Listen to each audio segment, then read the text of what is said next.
everybody, it's Mike the Baldadonis, and today is Thursday, which means it's Conspiracy Theories Thursday. with Gary from the gym.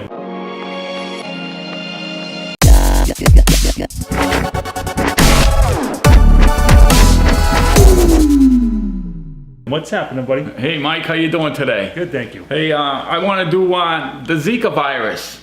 The first time I heard about it was in 2016 with the Brazilian Olympics. Okay. I just thought it was new and wild. So what it was is that pregnant women were having babies and their heads appeared to be smaller than normal. And they attributed it to the Zika virus. And it's like, wow, that's pretty wild. There was a good number of Olympians that didn't go to the Olympics because they were afraid of catching the virus and they didn't want to bring it home to their, their spouses. Yep. So they elected not to go there. So it was pretty wild. So the mass media was like, boy, this is big time. We don't know what's going on here with this mosquito. They blamed it on the mosquito affecting pregnant women. And they'd have these babies that would have, like I said, the small heads. So today I'm going to talk about the conspiracy of the Zika virus, and is it really the mosquito that's what created the small heads of the children? Okay, so the first aspect I'm going to go with is in Brazil there's a lot of vegetation and fruit, vegetables. They grow a lot of food down there. And with those, when they grow food, they usually spray a lot of pesticides on it, atrazine, and they have a lot of mosquitoes, and they dump larvicide or a proxyphene larvicide. That's the name of the product, and they dump it in the reservoirs, which is technically their drinking water. They dump it in the lakes and what have you. And they found out that atrazine is one of the side effects. Small head circumference is listed as a side effect of prenatal atrazine exposure. So, and the company that makes this is Sumoto, which is partnered with Monsanto. So what I'm leading to is that we have pesticides, toxic elements down in Brazil, and malnutrition. And those three things combined create babies with small heads. And the government knows about this down there, Brazil's government. So to cover, in my opinion, cover the hoax of the toxic waste and the pesticides being sprayed and the atrazine put in the drinking water, they claimed it's the mosquitoes that are doing this, and the mothers got infected with the mosquito of Zika. Now, the Zika virus was found in 1947, and it was a benign type of virus. 80% of the people, out of 100% of the people, 80% did not have any reactions. It was like 20% that did. And it would be like a mild cold for a couple days, sniffles or hay fever. So it wasn't very strong of a virus, the Zika. It's just recently that it's come alive. Anyway, so 1 in 5 or 20% of the people might have a small effect. And what am I getting at? I don't know. So anyway, I'm just trying to show you that the virus didn't have a strong, potent effect, where they're saying down in Brazil and other countries that Zika makes prenatal babies' heads small. Okay, so we're creating some kind of what I call it, hoax in the beginning. Not a hoax? No, a problem, reaction, and solution. So we're creating a problem here. So how are we going to solve the problem? Let's create a genetically modified organism or a genetically engineered mosquito. So we have a genetic mosquito. It's called the Zika mosquito, and this mosquito is designed to mate with a female mosquito, which is the one that bites people and animals, and to mate with them, and then the larva would die. That's the concept of having a genetically engineered mosquito. What they did with this mosquito is I'm going to do it right here. The GMO mosquito is subject to a germline modification that includes a literary gene, specifically a synthetic genetic sequence encoding the tetracycline tetracycline. So it's creating these mosquitoes that can accept tetracycline in this system. And what happens is that in time, when they go out and mate with the females and then they have the larva, there's supposedly no tetracycline in the water, therefore the larva would die. But the thing with tetracycline is that that's the antibiotic that they give animals, the livestock like swine, cows, chickens, the food you eat, and it's tetracycline is what they spray on plants like citrus fruits and everything to keep the bacteria down. So tetracycline is an antibiotic.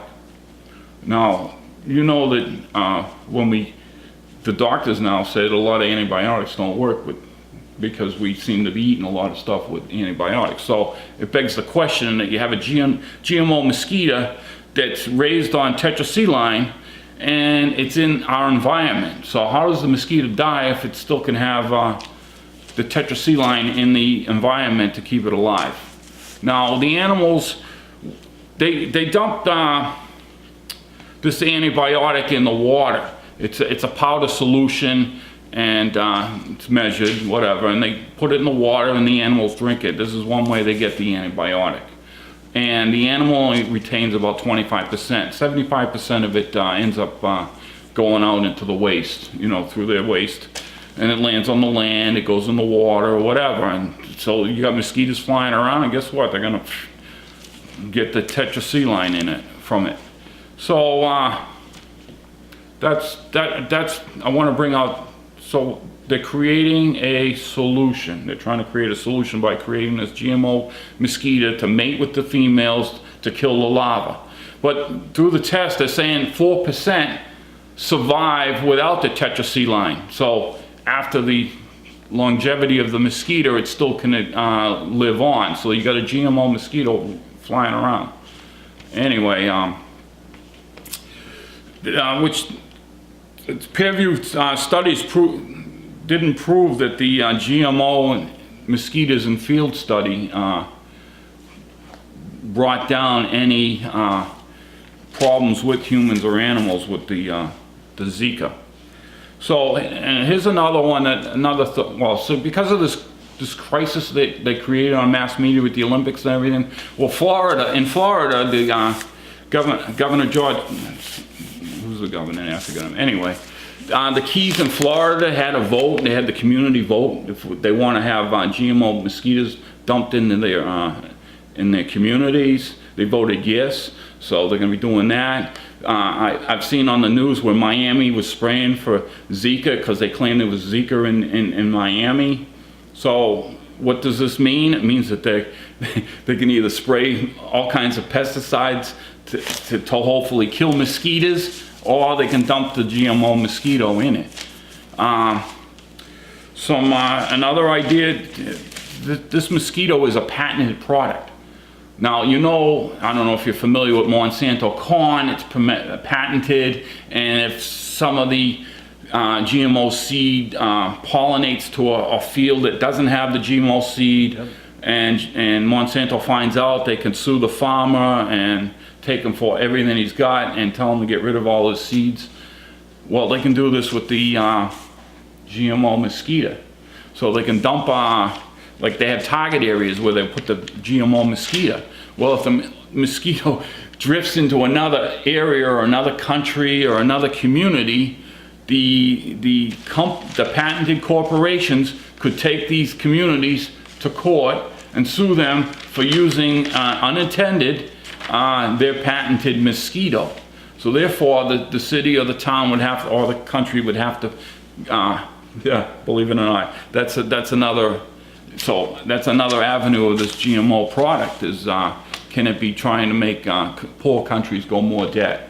You know what I'm saying? The cost of using the Oxitec G mosquito for an urban population of say 50,000 people would be approximately $1.9 million in the first year and about 384 the year after.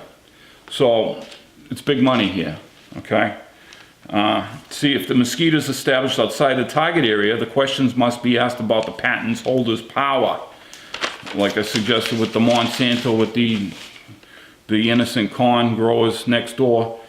Patent holding corporations could demand additional fees from the countries claiming that they are using its product.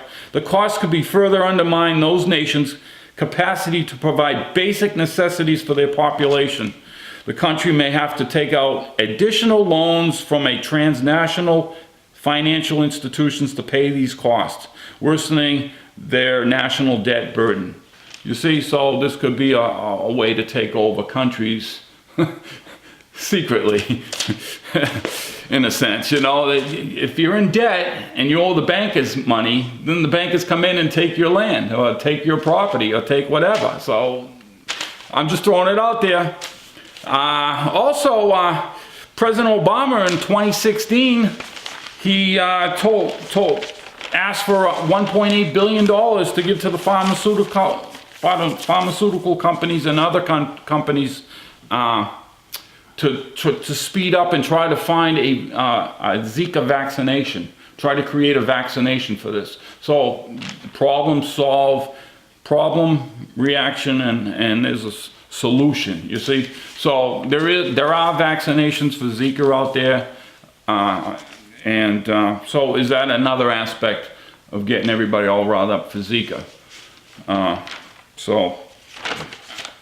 You know, it's all under the guise of protecting people and this and that. But the question is, you know, is it all the toxicities? You don't have a good immune system. Like I said, 80% of the people don't even know, they may test positive for it, but they don't have any reactions. Is it because the other 20% are not up to date with their good health? They never look into that. There was one other thing. Oh yeah. And this company created the genetically engineered mosquito, and they called it a pesticide. And the FDA called it a pharmaceutical, which handed it over to the EPA, which the FDA said it was a pesticide. So this, because what it does, it interacts with animals and humans. So I don't know. This is where you get the control, you know. So anyway, that's the story. That's the story, buddy? Yeah, so I did the 4 points. One, it seems like Zika's been because of the toxic elements in the communities. 2, create an insect that can infect people and persuade them to take a Zika virus vaccination. And 4, go after communities or countries that have the stray mosquito that happen to fly over into their boundary or their land, where the company come in and say, hey, you got my patented mosquito in your land, and we need... That's messed up. It is, but that's what they did with the corn farmer. I find that so messed up. You know what I'm saying? Yeah, that's crazy. So this is what it is. This is what it comes down. So when they create more animals or insects or whatever, are the patent holders the one that own life now? You know? I'm not saying anything, Gary.